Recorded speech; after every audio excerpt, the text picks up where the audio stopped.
ဒီနေ့တော့အခုလက်ရှိ Facebook ကွန်ရက်ပေါ်မှာ YouTube ပေါ်မှာ TikTok ပေါ်မှာဟုံတောက်နာမည်ကြီးပြီးတော့ကြော်ကြားနေတဲ့ထေးလွင်ဦးရဲ့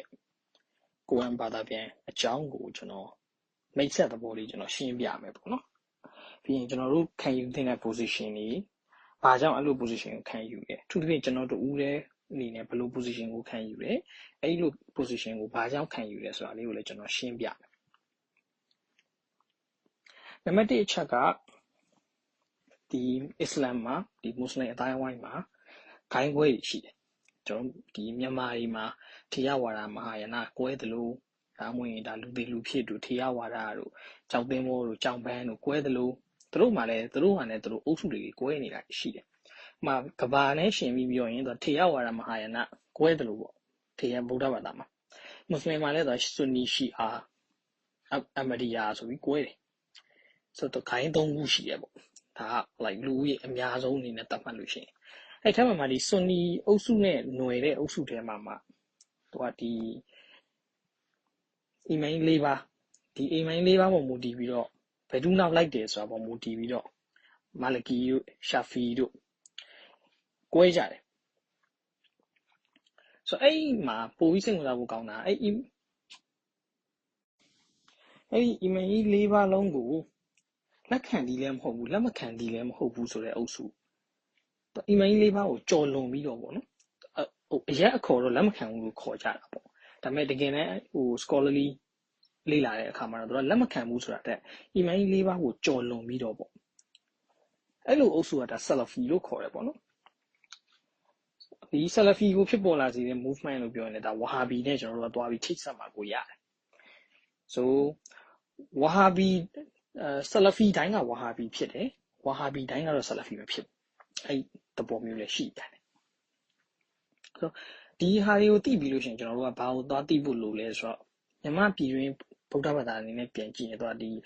လူသေးလူဖြစ်ဂိုင်းတို့မိုးပြဂိုင်းတို့ထေရဝါဒဂိုင်းတို့အဲ့လိုမျိုးတွေရှိတယ်လို့ပေါ့ဒါအယူဝါဒအဖြစ်ကွဲပြားတဲ့ဂိုင်းတွေပေါ့အဲ့လိုမျိုးတွေရှိတယ်လို့ပဲဒီမွတ်စလင်တွေကြားမှာလည်းသူ့အနေနဲ့သူကွဲပြားတဲ့အုပ်စုတွေရှိတယ်မြန်မာနိုင်ငံဟိုမွတ်စလင်တွေပေါ့မွတ်စလင်တွေဆိုတဲ့အစ္စလမ်ဘာသာပေါ့နော်အစ္စလမ်ဘာသာရောက်ရှိလာတဲ့ပုံစံကတော့ဒီဟိန္ဒူဝါဒနဲ့ຫນွယ်တဲ့သူပြင်ဒီဆူဖီဆန်နဲ့ပေါ့နော်သူတို့အခေါ်တော့ဆူဖီပေါ့ mystical ဆန်နဲ့အဲ့လိုဒီသူတော်စင်ဝါဒပေါ့ဗျာအလွယ်ပြောရင်တော့ဆိုတော့ဒီဟာကလည်းတကယ်တော့ဘာမှခက်ခဲမဟုတ်ပါဘူးအရင်မူရင်းအစ္စလာမ်မှာအဲ့လိုအယူဝါဒမရှိဘူးအဲ့ဒါကဒါဒီမိုဟာမက်ရဲ့အဲ့လိုနောက်မျိုးဆက်ဒီကာလရောက်တော့မှဒါဒီ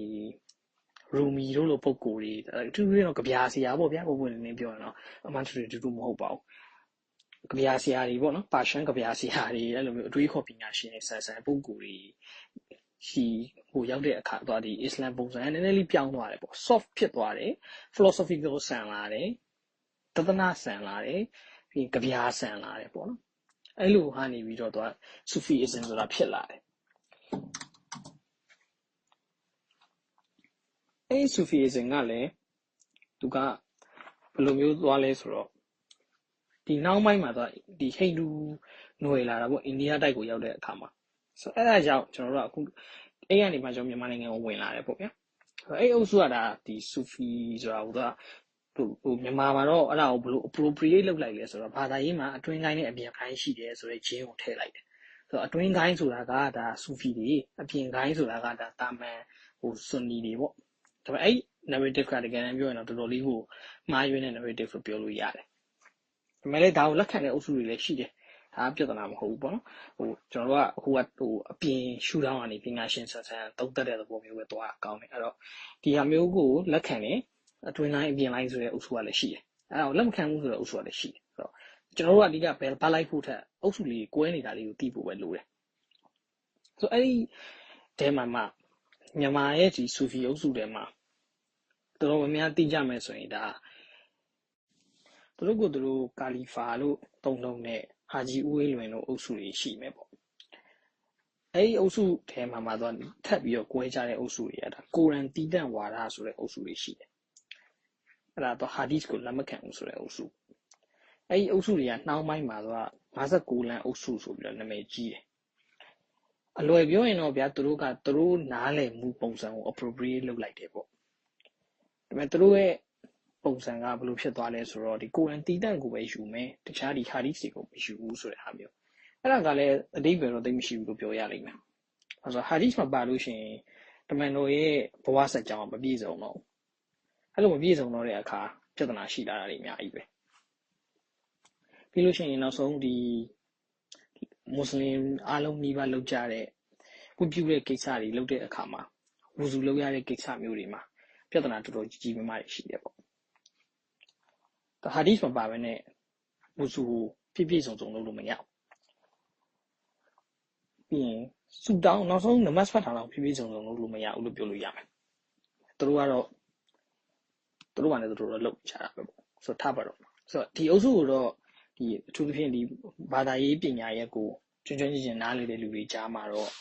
clowns ပေါ့နော်ဒီ joker ပေါ့လို့နည်းနည်းလွတ်နေတဲ့လူတွေလိုမျိုးပဲတတ်မှတ်ကြတာများပါတယ်ငပေါ်အုပ်စုလိုပဲတတ်မှတ်ကြတာများတယ်ပွင့်နေပြောရင်တော့သူတို့ကလည်းတစ်ဖက်ကလူတွေကိုလို့ပညာမတတ်တဲ့ဟိုရှေးရိုးဆွဲတွေလိုမြင်ကြပြန်ရောပြောမယ်ဆိုတော့နည်းနည်းလေးစိတ်ဝင်စားဖို့ကောင်းတယ်ပေါ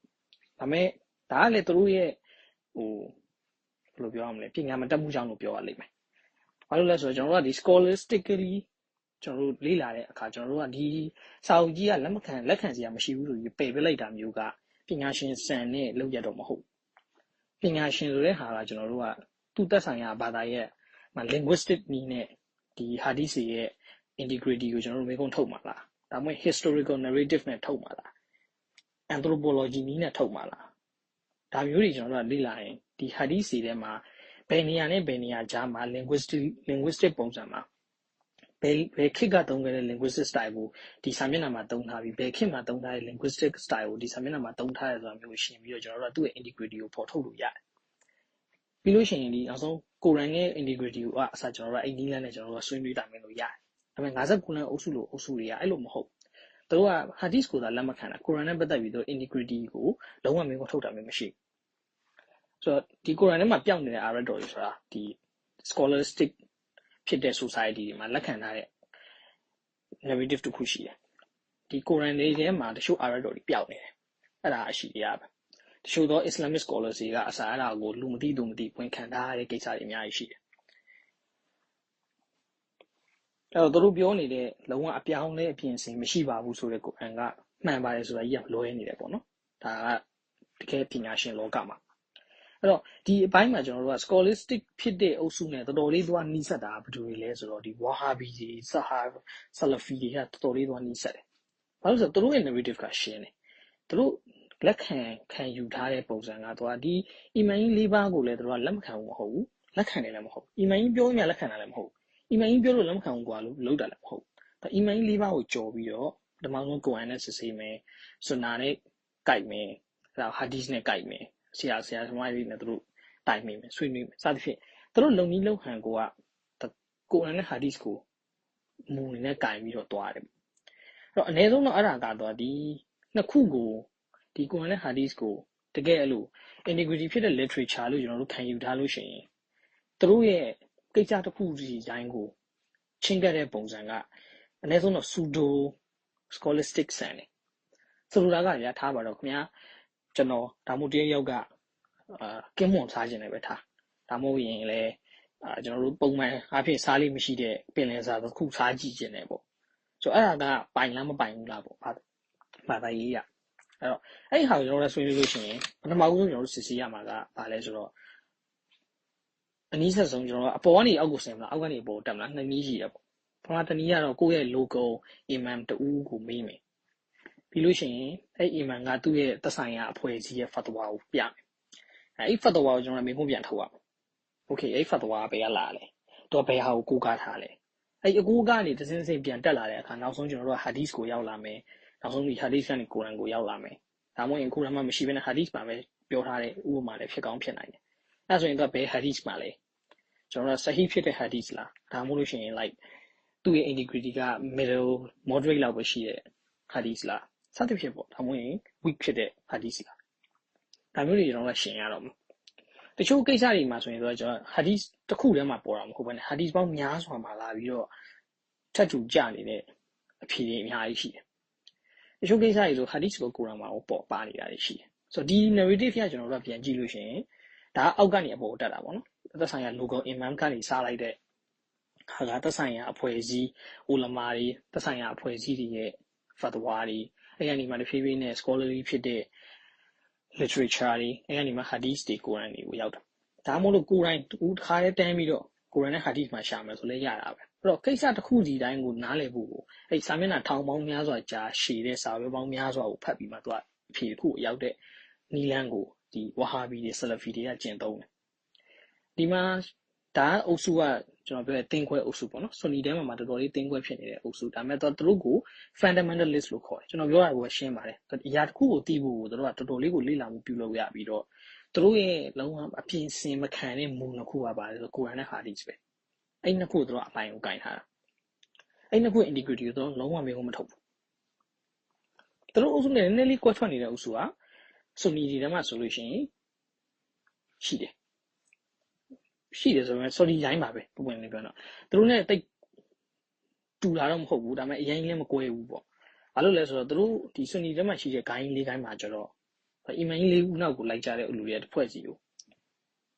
အဘူဟာနီဖာနောက်ကိုလိုက်တဲ့ပုံကိုယ်တွေကလိုက်အဘူဟာနီဖာဒီလိုပြောထားပါဆိုတော့ဒီမှာရက်လိုက်ပြီးအဆင်ပြေတယ်ဒါမှမဟုတ် local သက်ဆိုင်ရာအီမန်တွေဦးကိုတော့မေလို့ဒီအီမန်ကငါ့ရဲ့အဖွဲ့အစည်းကဒီလိုဖတ်တော်ထုတ်ထားတယ် okay သူကအဲ့ဒါကိုလက်ခံလိုက်မယ်ဒီလောက် like not seriously မထားဘူးဒါမှမဟုတ် not seriously research မလုပ်ဘူးအဲ့တော့သူတို့ရဲ့ပုံစံကိုကျွန်တော်တို့ကြည့်ရင်သူတို့ကတော့တာမန်နည်းနည်း moderate ဖြစ်တယ်လို့ပြောလို့ရမယ်ပေါ့ရှားပြီးများတော့အဖြစ်ဒါပေမဲ့ moderate ဖြစ်တယ်ဆိုတာလည်းသူတို့ fundamentalist ဖြစ်နေနိုင်သေးတယ်ပဲဆိုတော့သူတို့ရဲ့ကိုယ်ပိုင်စဉ်းစားဉာဏ်ထက်သူတို့က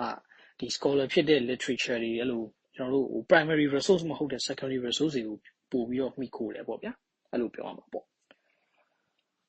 ဆိုဒီဟာကိုကျွန်တော်တို့ကြည့်လို့ရှိရင်ကျွန်တော်အခုပြောနေတဲ့ဟာရှင်းတယ် the fundamentalist တွေပဲဒီလူတွေကတော့ yes fundamentalist တွေ conservatives တွေဒါပေမဲ့သူတို့မှာ scholastic ဖြစ်တဲ့ behavior တွေကိုကျွန်တော်တို့တွေ့ရတယ်တစ်ဖက်ကိုကျွန်တော်တို့ပြန်ကြည့်မယ်သူ့ရဲ့ counterpart ကိုပြန်ကြည့်ရင်59လမ်းအုပ်စုလိုအုပ်စုတွေဆူဖီလိုအုပ်စုတွေကိုပြန်ကြည့်ရင်သူတို့အဲ့လိုမဟုတ်သူတို့ကကြပြားဆရာပြီးပေါ့နော်စကလုံးတစ်ခုစီတောင်ဆိုနေတရပြန်ဖွင့်တယ်အဲ့လိုနေတရပြန်ဖွင့်တဲ့အခါမှာလည်းသူတို့ကတူဦးချင်းစီဒါမှမဟုတ်ဂိုင်းတစ်ခုချင်းစီပေါ်မူတည်ပြီးတော့သူတို့ integrity ရှိတယ်လို့ခံယူထားတဲ့ literature မတူတချို့ကကိုရန်ကို hadith ကိုလက်ခံတယ်တချို့ကကိုရန်နဲ့ hadith တစ်စိတ်တစ်ပိုင်းကိုလက်ခံတယ်တချို့ကကိုရန်တီးတံမှလက်ခံတယ်တချို့ကကိုရန်ကိုတောင်လက်မခံဘူးကိုရန်ကိုတောင်မှသူတို့နဲ့သက်ဆိုင်ရာအရင်ခေတ်ကဘာသာပြန်ခဲ့တဲ့လူတွေကမှားတယ်သူတို့ကဘာသာပြန်မှသာမှန်မယ်ဆိုတဲ့အယူဆမျိုးရှိတယ်အခုထင်းလွင်ဦးရဲ့ပြဿနာလည်းအဲ့ပြဿနာပေါ့တချို့ကကျတော့လုံးဝအဲ့လိုကိုမဟုတ်ဘူးကိုရန်ကစားလက်မခံဘူးသူတို့နဲ့ဖျားသခင်နဲ့ကြာမှာလုံးဝ direct လို့ border ပေါင်းနေပေါ့ပခုံးဂိုလီရိုက်ဖက်တယ်ပေါ့ပြောမှဆိုအဲ့လိုယူဆမျိုးခံရတဲ့ပုံကိုလည်းရှိတယ်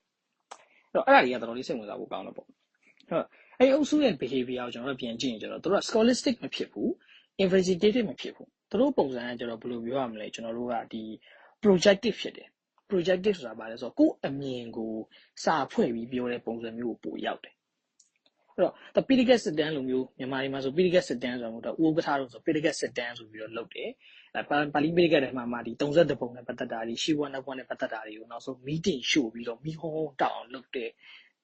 နောက်မှာစစ်မှန်တဲ့ပါဠိ Pedicat ကိုစစ်မှန်တဲ့ဗုဒ္ဓဝါဒကိုရမယ်ဆိုတာမျိုးပြောရတာရှိတယ်အဲ့တော့ဒီလို approach ကိုသွားရမျိုးလည်းမဟုတ်ဘူးသူတို့ကဘယ်လိုလဲဆိုတော့စွညင်းနေမျိုးလည်းမဟုတ်ဘူးမငင်းနိုင်မျိုးလည်းမဟုတ်ဘူးသူတို့ရဲ့ narrative ကသူတို့ဒီကိစ္စကိုမှန်တယ်လို့ထင်ရင်အဲ့ဒါကိုသူတို့ရွေးရတဲ့နည်းနဲ့ justify လုပ်ပြီးတော့သူတို့အဲ့ဒါကိုစကလုံးတွေလှက်ပတ်ပြီးကစ်မယ်ထားပါတော့တနေ့ကကျွန်တော် Facebook မှာတွေ့လိုက်ရတဲ့ပုံကိုတူရှိတယ် Samsung ဆိုတဲ့ပုံကိုသူတို့ဆိုလည်းဒီ59လမ်းအုပ်စုနဲ့တော်တော်လေးနီးစပ်တဲ့အုပ်စုလို့ပြောလို့ရတယ်ဒါပေမဲ့ဒီချောင်းတကာတာဆန်တဲ့မူလည်းဖြစ်ကောင်းဖြစ်နိုင်တယ်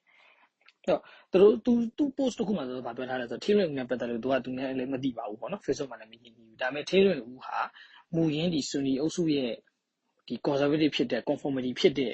non စိတ်ကနေကွက်ထွက်တဲ့ progressive တူဖြစ်လို့သူကတော့ဝန်းရံတင်တယ်လို့ထင်တယ်လို့သူကပြောတယ်အဲ့လိုပြောပြီးနောက်မှာတော့ဗာထပ်ပြောလဲဆိုတော့ဒီကိုရန်ကိုဘာသာပြန်တဲ့အခါတဲ့ criteria နှစ်ခုရှိတယ်တဲ့အဲ့နှစ်ခုကဓာရီပါပေါ့သူပြောသွားတယ်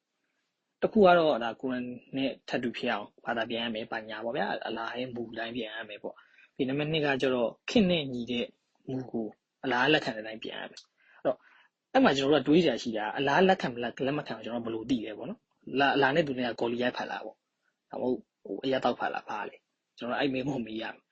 အဲ့ criteria နှစ်ခုဆိုတော့ဘယ် literature ကနေဘယ်လို investigative ဖြစ်တဲ့ research ကိုလုပ်ပြီးရလာတာလဲကိုကျွန်တော်တို့မေးဖို့ပြန်ထုတ်ရဆိုအဲ့နှစ်ခုကိုထားပါတော့အဲ့နှစ်ခုဟာဒီ arret တော်မှာဒီလိုပြောထားတဲ့အတွက်ကြောင့်ရတယ်ဆိုအဲ့ဒါဆိုရင်ကျွန်တော်တို့ပြန်ပြီး linguistic ပုံစံနဲ့တွားပြီးစစ်ရအောင်ပါဒီစကားလုံးတွေကသူပြောတဲ့အတိုင်းတကယ်ဟုတ်ရဲ့လားမှန်ရဲ့လားဆိုတော့မျိုးကျွန်တော်တို့စစ်ရအောင် okay ဒီကိုရမ်မှာဒီ hadith မှာဒီလိုပြောထားတဲ့အတွက်ကြောင့်ဒီ conclusion အနေနဲ့ငါဒီနှစ်ခုကိုစစ်ထုတ်လိုက်ပါတယ်ဆိုရင်တော့ yes အဲ့ဒါက scholastic ဖြစ်တယ်intellectually ကောင်းမွန်တဲ့ conclusion ဖြစ်တယ်မဟုတ်ဘဲနဲ့ငါထင်တာငါပြောတယ်ဆိုတဲ့ပုံစံမျိုးနဲ့ criteria နှစ်ခုရှိတယ်ဆိုပြီးကိုယ့်အကူဖန်တီးပြီးတော့ criteria နှစ်ခုကိုဖော်ထုတ်လိုက်တာကအဲ့ဒါက projective investigative လည်းမဖြစ်ဘူး intellectually integrity ရှိတဲ့ analysis လည်းမဟုတ်အဲ့ဒါငါစကားနွားရပြောတာပဲဖြစ်တယ်ပေါ့အဲ့တော့အဲ့မှာကျွန်တော်သတိထားမိတာတစ်ခုကဒီ59လမ်းအုပ်စုလို့အုပ်စုတွေတော်တော်များကအဲ့လိုအုပ်စုတွေဖြစ်နေတာများတယ်59လမ်းအုပ်စုတွေဒီဆူဖီအုပ်စုတွေဆိုဆူဖီအုပ်စုဆိုပို့ဆိုးတယ်သူကအဲ့လိုနောက်ဆုံးဒီတေဝါတဲ့ဆူဖီကိုပုံကိုယ်တွေကိုကိုးကွယ်တဲ့အနေအထားထိဖြစ်လာတာတွေရှိတယ်စသဖြင့်ပေါ့အများကြီးပါပဲအဲ့တော့ပြောချင်တာကဒီဘာသာရေးပုံစံနှစ်ခုကမတူဘူးပေါ့ Buddhism ရဲ့ဘာသာရေးပုံစံကတော့ philosophy ဘက်ကိုလွယ်တဲ့ဒီတသနိကဆန်နဲ့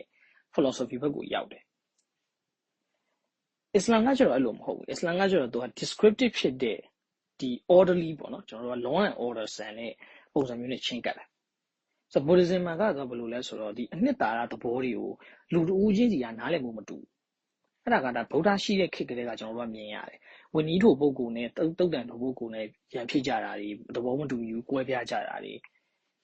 ဗုဒ္ဓကိုယ်တိုင်သူဆုံးဖြတ်ခဲ့တဲ့ဆုံးဖြတ်ချက်ကိုပြန်ပြင်ခဲ့တာတွေဒါတွေကိုကြည့်ချင်းအဖြစ် Buddhism ကသူက orthodox ဖြစ်တဲ့ဒီမရွှေ့မပြောင်းတဲ့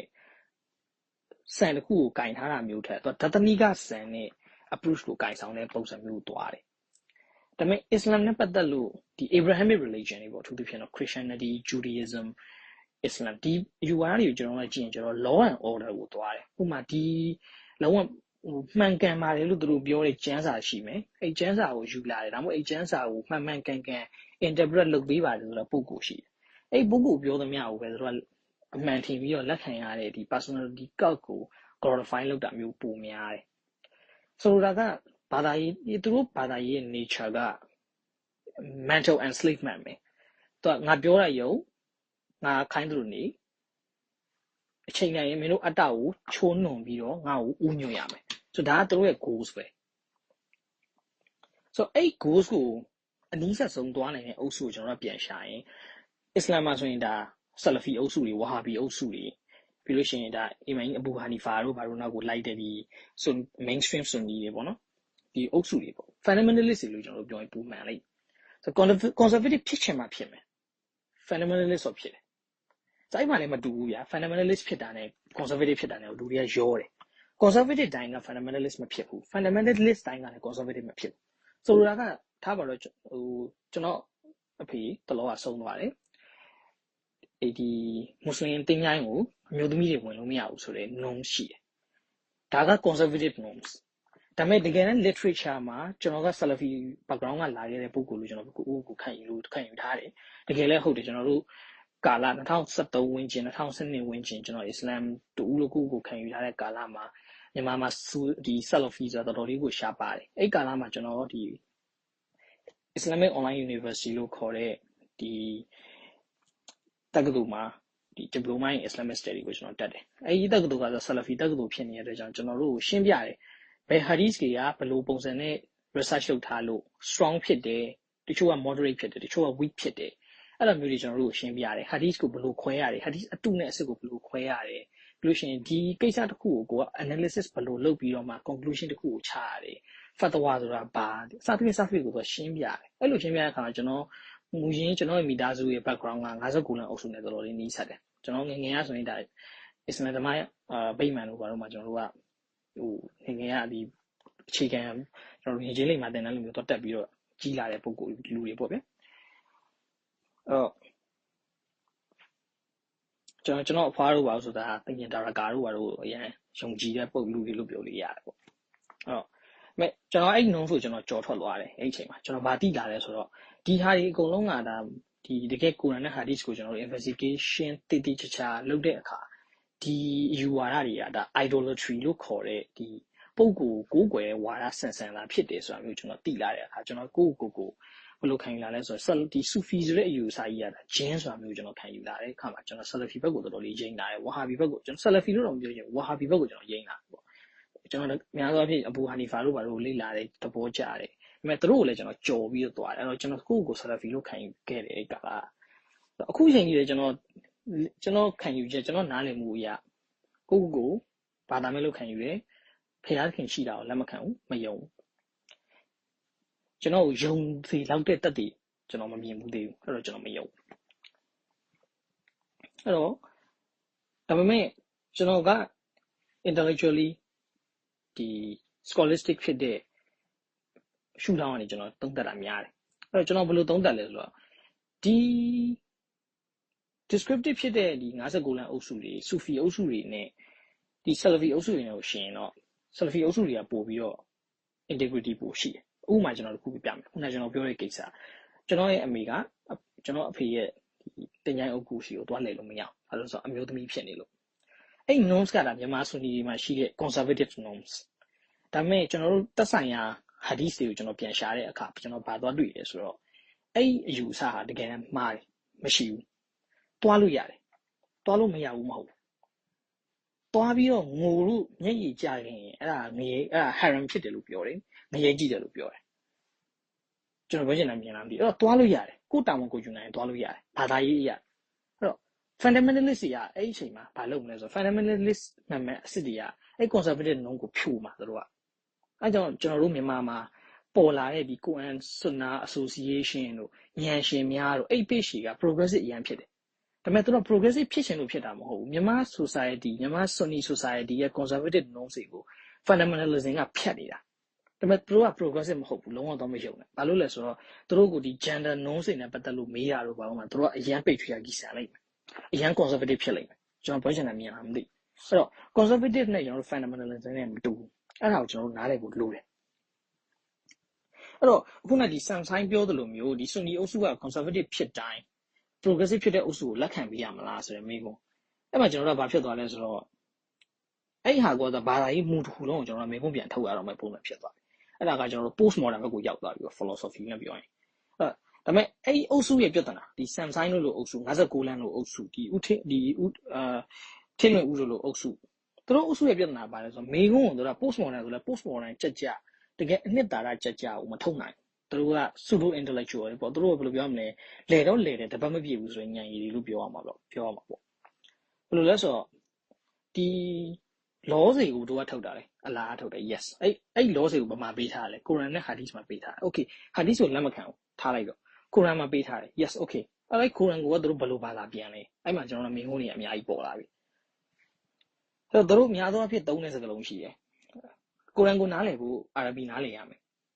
တို့ကနားလည်လားပထမတစ်မိကွာတို့ကနားလည်လားတို့နားလည်တယ်ထင်အာရဗီနဲ့ပတ်သက်တဲ့ linguistic professor တွေကျွန်တော်တို့နဲ့ဆွေးနွေးရအောင်ကျွန်တော် debate လုပ်ဖို့ခေါ်ဘူးလေတခါ59နဲ့အနွယ်ဝင်တူကိုကျွန်တော်ခေါ်ဘူးလေကျွန်တော်တို့ကဘာပြောလဲဆိုတော့ဒီ Salafi ဆန်တဲ့ဒီ narrative တွေကိုတို့ကလက်မခံဘူးပေါ့အဲ့ဟာတွေကဒါအာရဗီကိုလုံးဝနားမလည်လို့ပြောတာပေါ့အဲ့တော့ကျွန်တော်တို့ပြောတယ် okay ကျွန်တော်မှာ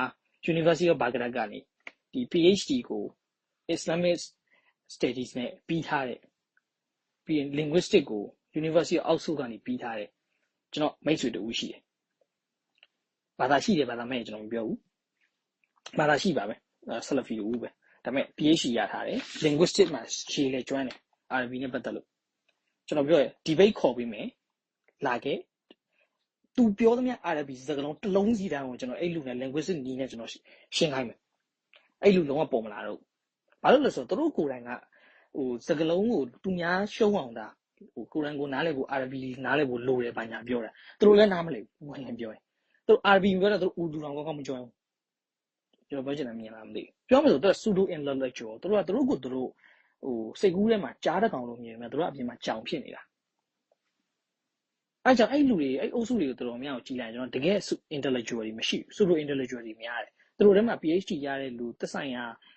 ကျန်းကိုပြုစုနိုင်လို့ master research ကောင်းပြီးခဲ့တဲ့လူဆိုတော့တော်တော်ရှားတယ်အရင်နဲ့တယ်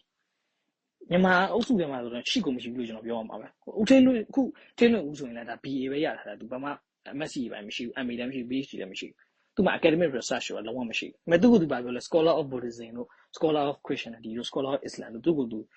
သူ့ရဲ့စာအုပ်မှာအစားအဲ့လိုကြည့်ပြီးတော့ညွှန်ကြားထားတာ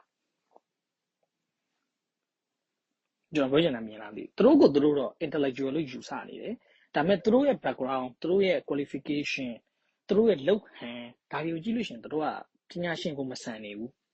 သူတို့ကပြပွင့်လင်းပြောရင်ဒီစိတ်ကူးရင်သမားပေါ့နော်ကြပြာသမားအနုပညာသမားဆန်တဲ့ပုံစံမျိုးမှာပဲသူတို့အနေထားရှိတယ်အဲ့ဒါကိုကျွန်တော်တို့နားလည်ဖို့လိုတယ်အဲ့တော့ဒီနေရာမှာကျွန်တော်ရဲ့တူရဲ့ position ကိုကျွန်တော်ပြောရမယ်ဆိုရင်အခုဖြစ်နေတဲ့ပြဿနာတွေမှာတော့ကျွန်တော်ထေးလွင်ကိုဝင်းရလားဆိုရင်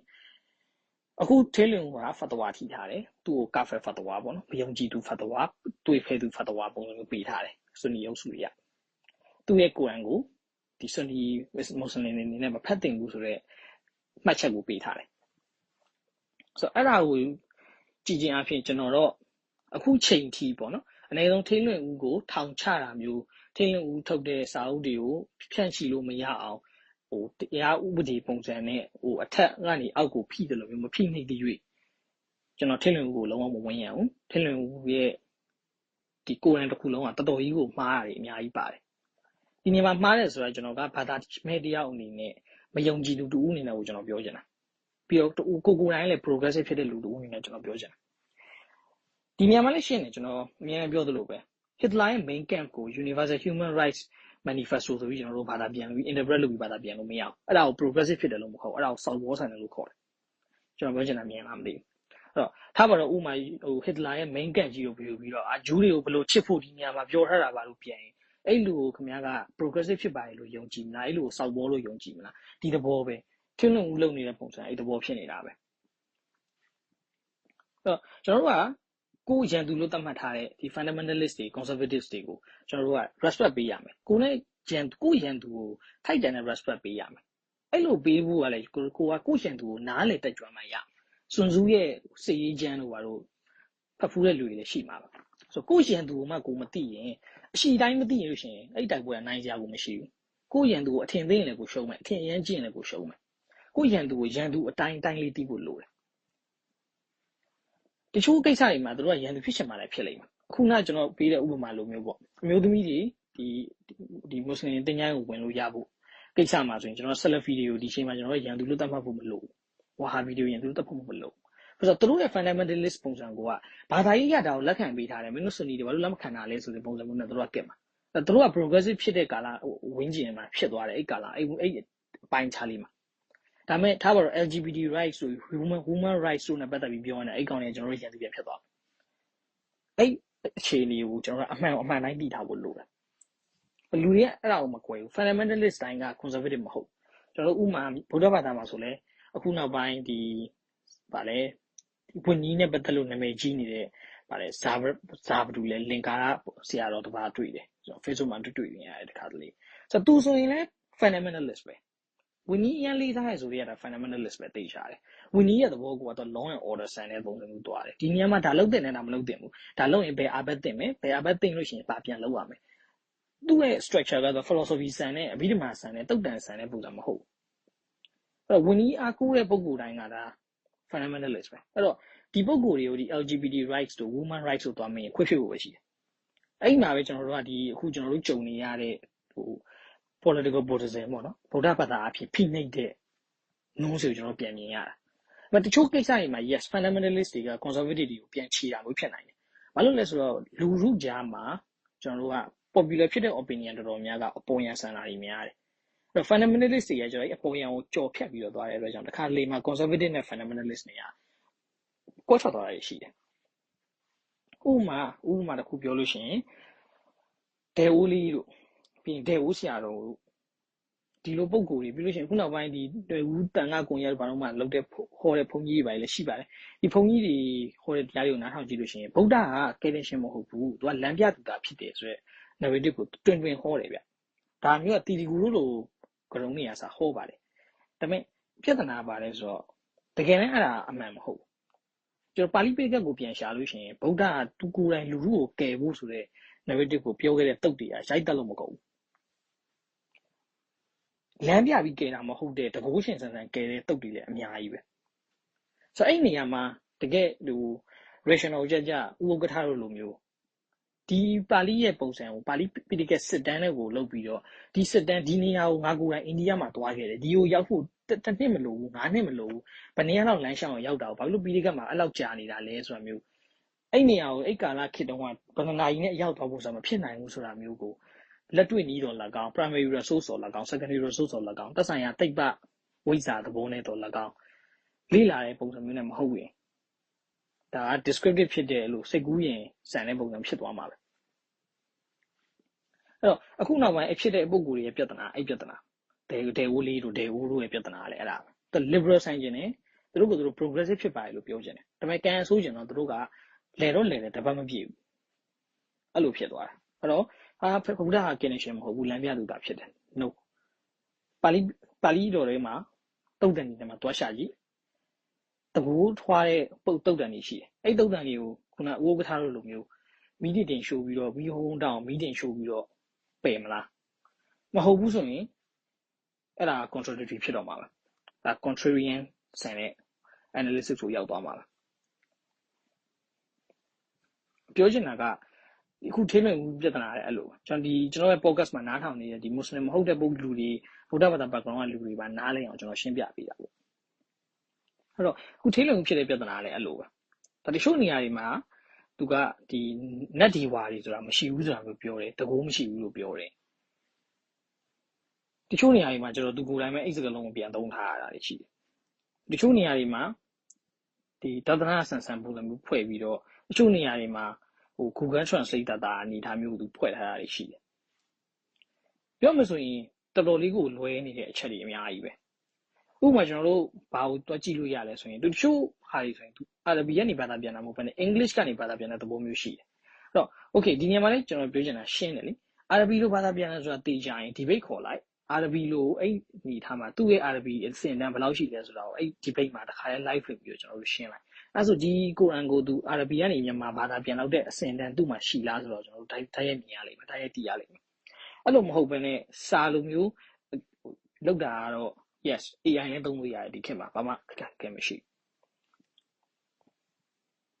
AI ကလည်းလောက်တိုင်းမမှန်ဘူး AI နည်းပညာနဲ့ပတ်သက်လို့လေဒီနောက်မှာ machine learning သဘောတရားတွေသက်ဆိုင်ရာသဘောတရားတွေအများကြီးရှိတယ်ဆိုတော့အဲ့ဒါတွေမှမသိဘဲနဲ့ AI ပြောများအမှန်လို့ထင်ရင်လည်းအဲ့ဒါစောက်ဘောဖြစ်အောင်ပါပ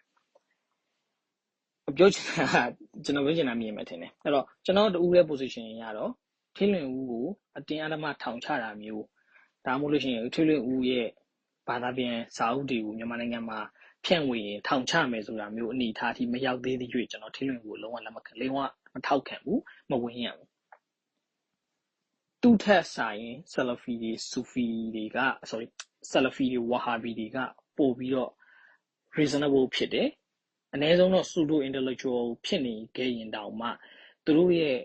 research လုပ်ပုံလုပ်နည်းလေးကမဆိုးဘူးလို့ပြောလို့ရတယ်အနည်းဆုံးတော့သူက Quran နဲ့ Hadith ဖြစ်ကိုဂိုင်ထားသေးတယ်ဒါပေမဲ့ level အဲ့နှစ်ခုကိုယ်တိုင်ကိုကျွန်တော်တို့မေးခွန်းထုတ်ရမှာပေါ့ scholastic ဖြစ်ဖို့ဆိုရင်တော့ဒါပေမဲ့သူတို့ကအဲ့နှစ်ခုကိုဂိုင်ထားတယ်အနည်းဆုံးတော့သူတို့အဖြေတစ်ခုရဖို့အဲ့နှစ်ခုကိုတည်တည်ကြကြလိုအပ်တဲ့ thorough research ကိုသူတို့လုပ်ကြရလိမ့်မယ်အဲ့တော့အနည်းဆုံးတော့ကျွန်တော်ပြောချင်တာမြင်မယ်ထင်တယ် critically analysis ကိုသူတို့လုပ်သေးတယ်ပေါ့အဲ့လောက်ဉာဏ်ရည်သူတို့မှရှိသေးတယ်ပေါ့ထင်းလွင်ဦးတို့ဒီ59လမ်းအုပ်စုတို့ဆူဖီတို့အုပ်စုတွေကတော့အဲ့လိုမဟုတ်သူတို့မှာပြတ်သားတိကျတဲ့နှိမ့်တရပုံစံမျိုးမရှိဘူးဥပမာကျွန်တော်တို့တချို့မိကုံထောက်နိုင်တာတွေရှိတယ်โอเคမင်းကမိုးပြကျတော့လက်ခံတယ်ဒါကျတော့လက်မခံဘူးဘာကြောင့်โอเคကျွန်တော်ဒါကလည်းအဲ့လိုမေးတဲ့လူတွေကိုယ်တိုင်လည်းမိုးပြနဲ့ပတ်သက်ပြီးတေချာနားမလည်လို့ကျွန်တော်ပြောချင်တယ်မိုးပြဆရာတော်ကသူကသူ့ရဲ့စာအုပ်နာမည်အောင်ကျွန်တော်မေ့သွားတယ်အရိယာဝဟရာကျမ်းဆိုတာမသိဘူးအဲ့လိုကျမ်းတစ်ခုရှိတယ်ဗျအဲ့ကျမ်းမှာသူကစကားလုံးတစ်လုံးချင်းစီတိုင်းကိုသူ့ရဲ့နှိမ့်တရနဲ့ပြန်ဖွဲ့ထားပြီးသားဆိုလိုတာကဒီတုတ်တန်အပြီးဒီမှာပါတဲ့စကားလုံးတွေကိုပုံမှန်အဖြစ်ကဒီအထက်ကထာနှိကာတွေဖွဲ့ပြီးတော့လူတွေကပြောကြတာနှိကာဖွဲ့တယ်ဒီနေရာမှာဒီစာလုံးလေးကဘာကြောင့်ဖြစ်တယ်ဘာကြောင့်ဖြစ်တယ်အဲ့လိုမျိုးတွားပြီးတော့လုပ်ကြတာနှိတရပေးတယ်ဆိုတာအဲ့လိုခေါ်တာဆိုတော့ဒီဥညာဏကတော့အဲ့ပုံစံမျိုးသူ့ရဲ့ဒီအရိယာဝဟရာကျမ်းလာအဲ့ကျွန်တော်နာမည်တော့မေ့သွားပြီပေါ့နော်အဲ့ဖတ်ခဲ့တာတိုင်းတ တော်တော်ကြာပြီဆိုတော့ဒါပေမဲ့အဲ့ကျမ်းမှာသူကအဲ့လိုနေတရပုံစံမျိုးအထာကထာနီကာပုံစံမျိုးသူကဖွဲ့ထားပြီးသားအဲ့သူ့ရဲ့ဘောင်တစ်ခုသူ့မှာသူ့ရဲ့သက်ဆိုင်ရာ standard တစ်ခုရှိတယ်အဲ့ standard ကိုကင်ပြီးတော့သူကလောက်တာအဲ့ standard ကိုကင်ဖို့လည်းသူကဘာလုပ်ရလဲဆိုတော့အရင်ဆုံးဒီမေလိန်နာပညာကျမ်းတို့အဘိဓမ္မာရဲ့တချို့သောဒီတင်းချိုကျမ်းတို့လိုဟာမျိုးတွေကိုသူကထိုးဖြိုပြီးတော့အမှုန့်ချိတ်ရတယ်အဲ့လိုချိတ်ပြီးမှသူ့ရဲ့စံတစ်ခုကိုသူကပြန်ပြတာကျွန်တော်ပြောချင်တာမြင်မှထင်တယ် yes ဦးညာနာလည်း PEP BA မရှိဘူး MA မရှိဘူး PhD မရှိဘူး yes ဒါပေမဲ့သူ့ရဲ့လောက်ဟန်မှာကျွန်တော်တို့က intellectually တော်တော်လေးသင်ကြီးရလောက်တဲ့လောက်ဟန်ကြီးကျွန်တော်တို့တွေ့ရတယ်ဒါပေမဲ့ဒီ59လမ်းအုပ်စုတို့ထေးလွင်ဦးတို့ဒီ Samsung တို့လိုပုံကိုယ်တွေမှာအဲ့လောက်ညံ့ရင်မရှိဘူးအဲ့ဒီအတွက်ကြောင့်သူတို့လောက်တဲ့လောက်ဟန်ကိုကျွန်တော်တို့ကကြည့်လို့ရှိရင်ဘယ်လိုပြောရမလဲဒီစံမရှိတဲ့critical analysis မရှိတဲ့ပြီးလို့ရှိရင်ဒီကျွန်တော်တို့ဒီ scholastic ဖြစ်တဲ့ investigation မရှိတဲ့ရှမ်းကြရင်နွားချိုးတယ်ငါစကားနွားရပြောတယ်ဆိုတဲ့အစဉ်အတန်းပဲရှိတာအဲ့ဒါကိုကျွန်တော်တို့ကသိထားဖို့လိုပဲအဲ့တော့အဲ့လိုဟာက progressive ဖြစ်လာဆိုရင်တချို့ကိစ္စတွေမှာ progressive ဖြစ်ကောင်းဖြစ်နိုင်တယ်ဒါပေမဲ့အဲ့ဒါကလည်းသူတို့ရဲ့အသိဉာဏ်ရဲ့ limit ပေါ်မူတည်တယ်ထားပါတော့ဒီနေ့လိုခေတ်မှာသူတို့က maybe women rights ပုံစံမျိုးကိုသူတို့အတိုင်းအတာတစ်ခုထိသူတို့ advocate လုပ်တဲ့ version ကိုသူတို့ရေးလိမ့်မယ်ခေတ်လွန်ဦးရဲ့ကိုယ်တိုင်မှာ maybe မျိုးသမီးတွေရဲ့ rights တွေကိုပို့ပြီးပေးထားတာမျိုးရှိကောင်းရှိနိုင်လိမ့်မယ်တချို့စကားလုံးတွေကိုပြောင်းသုံးတာမျိုးရှိကောင်းရှိနိုင်လိမ့်မယ်ဥပမာကုရ်အာန်စူရာ2အာယတ်တော်226ဖြစ်မယ်ထင်တယ်အဲ့လိုဟာမှာဆိုရင်ဒါဒီအရင်မူပေါ့နော်အရင်မူတတိပြန်ချီမူဟမ္မဒ်ဟာဆန်တို့ဘာလို့ဟာရှင်တို့ဘာလို့ရဲ့မူမှာဆိုလို့ရှိရင်ဒါအမျိုးသမီးယာတီလာတာညဉ့်ညမ်းတဲ့ဟာလို့ပြောထားတာရှိတယ်ဒါပေမဲ့သူ့ရဲ့စာအုပ်မှာအဲ့လိုရေးချင်မှရေးလိမ့်မယ်သူအဲ့ဒါကို maybe အင်္ဂလိပ်စကားလုံးမှာဆိုရင်တော့ ham လို့သုံးတယ်အဲ့တော့ဒန်ယာလိုမျိုးသူသုံးလိုက်ဆိုတော့ RB ကကျွန်တော်ကျွမ်းကျင်တဲ့မိချာမဟုတ်ဘူးတော့ကျွန်တော်မပြောဘူးဒါပေမဲ့သိရင်ကျွန်တော်မမေးလို့ရပုံကိုရှိကျွန်တော်မေးတယ်အဲ့တော့ကျွန်တော်အဲ့လိုကိစ္စနဲ့လာပြောနေကျွန်တော်ပြောရှင်းရှင်းလေးပါငါ live debate ခေါ်ပေးမယ်ဘယ်တက္ကသိုလ်မှာဘယ် PhD လုပ်နေတဲ့ပုံကိုရှိတယ်တခါရခေါ်ပြီးတော့ linguistic နီးနဲ့ပြောသမျှစကားလုံးတစ်ခုစီအောင်အဲ့ live မှာတခါရပြောမယ် maybe 9 မိနစ်လောက်ပြောတဲ့စကားလုံး9ချောင်းလောက်ကို4-5 နာရီလောက်ကြာအောင် linguistic နီးနဲ့ခွဲလို့ရတယ်ပြဿနာမရှိဘူးကိုပေါ်တာတွေကကိုခိုင်းရင်လုပ်ပေးမဲ့ကောင်တွေကြီးပဲစင်ပြီးတယ် no problem အဲ့လိုဆိုတော့မလာရေးသိကြတယ်အဲ့တော့သူတို့မှမတတ်တာရှင်းရှင်းလေးပဲအဲ့တော့ပြောချင်တာကဒီဟာကိုကျွန်တော်သွားကြည့်လိုက်ပေါ့နော်ကိုရန်2ပြီး column 226လို့ရိုက်ရှာကြည့်လိုက်ဆိုတော့အဲ့မှာဆိုရင်ဒါအမျိုးသမီးတွေရဲ့ဒီယာဒီလာတဲ့ဟာကညဉ့်ညမ်းတယ်ဆိုတဲ့ဟာမျိုးတချို့မူတွေမှာပြန်တယ်တချို့ကကျတော့ ham လို့ပဲပြန်တယ်ဒါပေမဲ့အဲ့ဒါကြီးပြဿနာပါလဲဆိုတော့နောက်ထပ် line မှာကျတော့ purify မလုပ်ခင်အထိလို့ပြောတယ် until they are purified ပေါ့သူတို့ကိုသူတို့မတန့်စင်ခြင်းဆိုတော့ okay အဲ့ဆိုဒန်ယာကိုမတန့်စင်တာဒန်ယာကိုလည်းတန့်စင်လို့ရတယ်အဲ့ဒါ make sense ကျွန်တော်ဒန်ယာရရင်ဒန်ယာကို save ဖြန့်တယ်အဲ့ဒါကို purify လို့သုံးတာမျိုးလည်းဖြစ်နိုင်တယ် yes အဲ့ဒါလည်းဖြစ်နိုင်တာပဲနောက်တစ်နည်းရှိတာတန့်စင်တယ်ဆိုတွေကမတန့်ရှင်းလို့တန့်စင်ရတာပေါ့အဲ့ဒါလည်းဖြစ်နိုင်တာပဲအဲ့တော့အဲ့ဒါကိုတော့သက်ဆိုင်ရာသူတို့ဘာသာရေးနဲ့ပတ်သက်တဲ့ကျွမ်းကျင်တဲ့လူတွေလုပ်လိမ့်မယ်ပြဿနာမရှိဘူးအဲ့တော့အဲ့ဒါနှစ်ခု interpretation နှစ်ခုဖြစ်နိုင်တယ်မျိုးသမီးတွေရဲ့ယာတီလာတာညဉ့်ညမ်းတယ်လို့ပြောတဲ့အုပ်စုကလည်းရှိနိုင်တယ်တစ်ဖက်မှာကျတော့မဟုတ်ဘူးဒါခန္ဓာကိုယ်ရဲ့ဒဏ်ရာဝေဒနာပဲလို့ပြောတဲ့အုပ်စုရှိနိုင်တယ်နှစ်ခုလုံးကျွန်တော်ဘာမှမပြောဘူးဘယ်ဘက်ကမှန်တယ်လို့ကျွန်တော်မပြောချင်ဒါပေမဲ့ yes it is possible နှစ်ခုလုံးသူ့ရဲ့ subjective ဖြစ်တဲ့ narrative နဲ့တူသွားလို့ရတယ်တမိုင်းမှာလည်းအဲ့လိုမျိုးတွေရှိတယ်ဆိုမူဟမ္မဒ်ဟာရှင်ကအဲ့ဒါကိုညဉ့်ညမ်းတယ်လို့ပြောတယ်ပြီးရင်ဒီတီးပြန်ချီဥပစိန်ထင်တယ်သူကကျတော့အဲ့ဒါကို ham ကိုကျတော့ ham လို့စကလုံးပုံစံနဲ့တုံးတယ်သူကအဲ့ဒါကျတော့စိတ်ဒဏ်ရာပေါ့နော်ဒဏ်ရာဝေဒနာပုံစံမျိုးကတုံးတယ် okay အဲ့ဒါပြဿနာမရှိဘူးနှစ်ခုလုံးကအဲ့တော့ထင်းလုံရဲ့ဟာမှာလည်း maybe တစ်ခုမဟုတ်တစ်ခုလို့သူတုံးလိုက်ကျွန်တော်ထင်တာမမှန်ရင်တော့သူကအဲ့ဒါကိုဒဏ်ရာလို့ပဲသူတုံးလိုက်မယ်ညဉ့်ညမ်းတယ်လို့သူတုံးမှာမဟုတ်ဘာလို့ဆိုခေပြောင်းသွားပြီကျွန်တော်ပြောချင်တာမြင်လားမသိဒီဘက်ခေမှာ woman rights တွေပါရှိလာအဲ့တော့သူအဲ့ဒါကိုသူသိတယ်အဲ့တော့သူတုံးမှာဒါပေမဲ့သူ့ရဲ့အားနည်းချက်ကဘာဖြစ်သွားမလဲဆိုတော့သူတို့ရဲ့အသိပညာကတော့ woman rights လို့ပြောရင်ဆိုအမျိုးသမီးအားကာဖို့အတွက်လောက်ပဲသူကတွေးတဲ့လူဖြစ်တဲ့အတွက်ကြောင့်ဘာဖြစ်လာမလဲဆိုရင်တချို့သောအာရက်တွေမှာလူသားကိုဖန်တီးတဲ့အခါအမျိုးသားကိုအမျိုးသားတာဝန်အမျိုးသမီးကိုအမျိုးသမီးတာဝန်နဲ့ဖန်ဆင်းနေဆိုတဲ့အာရက်တွေရှိတယ်အဲ့လိုနေရာမျိုးမှာသူအဲ့တိုင်းပဲပြန်လိမ့်မယ်ဒါပေမဲ့တကယ်တမ်း feminism ကိုကောင်းနားတဲ့လူတွေကကျတော့ဘာကိုသွားမြင်မလဲဆိုတော့အဲ့ဒါက gender norms ပဲအဲ့ဒါက masculinity ကိုအားပေးနေတဲ့ patriarchal society ပဲအဲ့ဒါကအမျိုးသမီးကိုဖိနှိပ်နေတာပဲအမျိုးသမီးကဘာဆိုတာကိုကျွန်တော်တို့တတ်မှတ်တာကဖိနှိပ်ခြင်းတစ်မျိုးပဲကြတယ်ပြောရင်ဒီအလုပ်ကမိန်းမပဲလုပ်ရမယ်ဒီအလုပ်ကယောက်ျားပဲလုပ်ရမယ်ဆိုတာကအဲ့ဒါ conservative ဖြစ်နေတဲ့ opinion ပဲ သူအဲ့လောက်တော့သူသိမှာမဟုတ်ဘူး။အဲ့လောက်လည်းဉာဏ်ရည်မရှိဘူး။သိကြတယ်။အဲ့တော့သူအဲ့ဘိုင်းကိုတော့သူအဲ့ပုံစံမှာသူပြန်လိုက်မယ်။ကျွန်တော်ပြောချင်တာမြင်လားမသိဘူး။အဲ့တော့ progressive ဖြစ်တယ်ဆိုတာလည်းသူတို့ကတပတ်ပြည့်တဲ့ progressive မဟုတ်ဘူးဗျ။ပြဿနာအဲ့မှာစတာ။ကျွန်တော်တို့ကတကယ်တော့ revolutionary ဖြစ်တဲ့ဟာကိုလုပ်ဖို့ဆိုရင်အဲ့လူတွေကတက်ဆိုင်ရာဘာသာရပ်ကိုကျွမ်းကျွမ်းကျင်ကျင်လေ့လာပြီးတော့မှလုပ်ရတယ်မြန်မာမှာဝိနည်းစရဖြစ်တဲ့အယူဝါဒတွေအများကြီးထဲမှာဥပုပ်ကထတို့ဥညာဏတို့ကပဲဘာကြောင့်ထုံပေါက်တာလဲဆိုတော့အဲ့ဒါပဲဥပုပ်ကထကဗိုလ်ချုပ်အောင်ဆန်းတို့တို့မှာအစည်းအရုံးကသခင်မြတ်ဆိုင်တို့တခြားသောသခင်ပေါင်းများစွာကိုအင်္ဂလိပ်စာသင်ပေးခဲ့တယ်နိုင်ငံရေးသဒ္ဒနာတွေသင်ပေးခဲ့တယ်သူကိုယ်တိုင်လည်းမားစွာတာနဲ့ပတ်သက်ပြီးကျွမ်းကျင်တယ်နိုင်ငံတကာရဲ့သဒ္ဒနာတွေနဲ့ပတ်သက်လို့အဘိဓမ္မာဆိုတဲ့စာအုပ်မျိုးတွေတော့ရေးနိုင်တဲ့အနေအထားမျိုးသူ့မှာဘုဒ္ဓတာရှိတယ်ဘာသာစကားလည်း12မျိုးလောက်တက်တယ်အဲ့ဒီအတွက်ကြောင့်သူကကိစ္စတစ်ခုသူပြပြဝနားလေတယ်အဲ့ဒီအတွက်ကြောင့်သူကဘာဖြစ်သွားလဲဆိုတော့ဒီ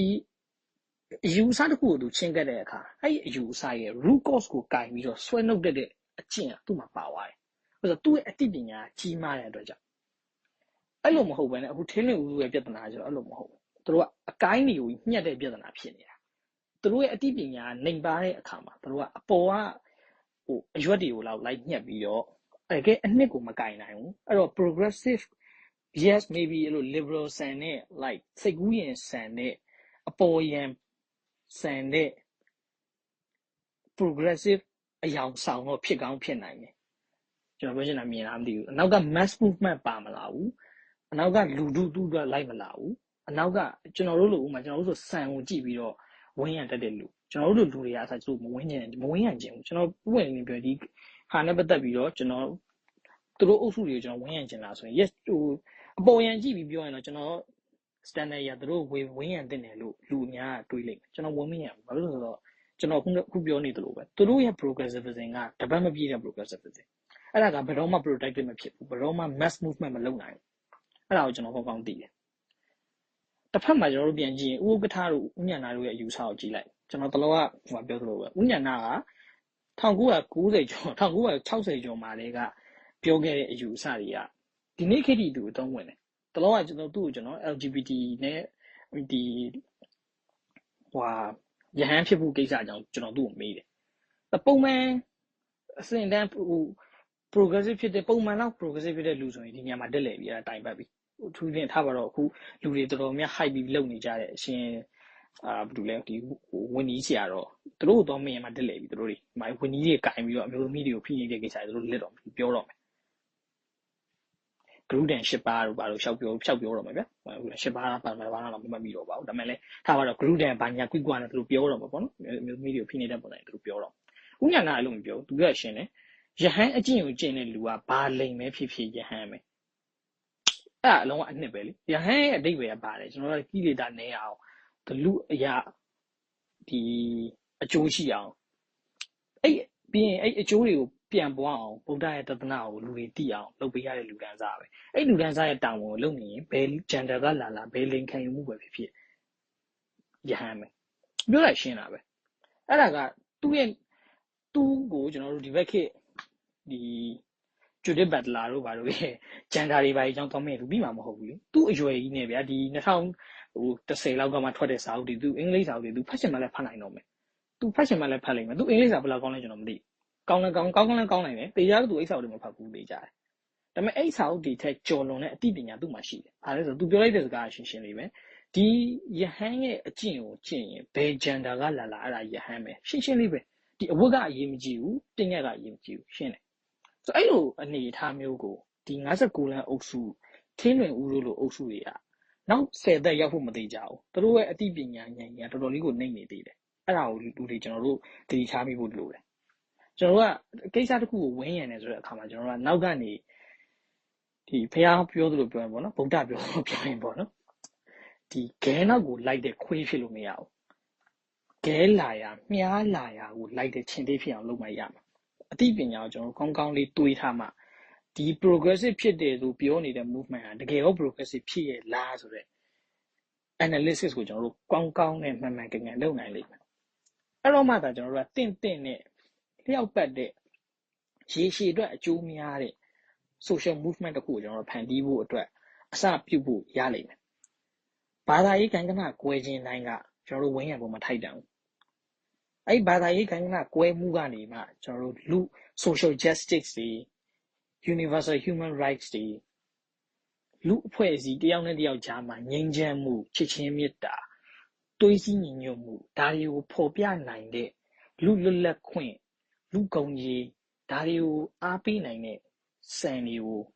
အထီသွားနိုင်တဲ့ progressive ဖြစ်မှသာကျွန်တော်တို့ဝန်းရံဖို့တင်တယ်အဲ့တော့ကျွန်တော်ဒီဟာကိုတော့ဒီလောက်ပဲပြောရှင်တယ်ဒီလောက်ပါပဲကျေးဇူးပါပဲ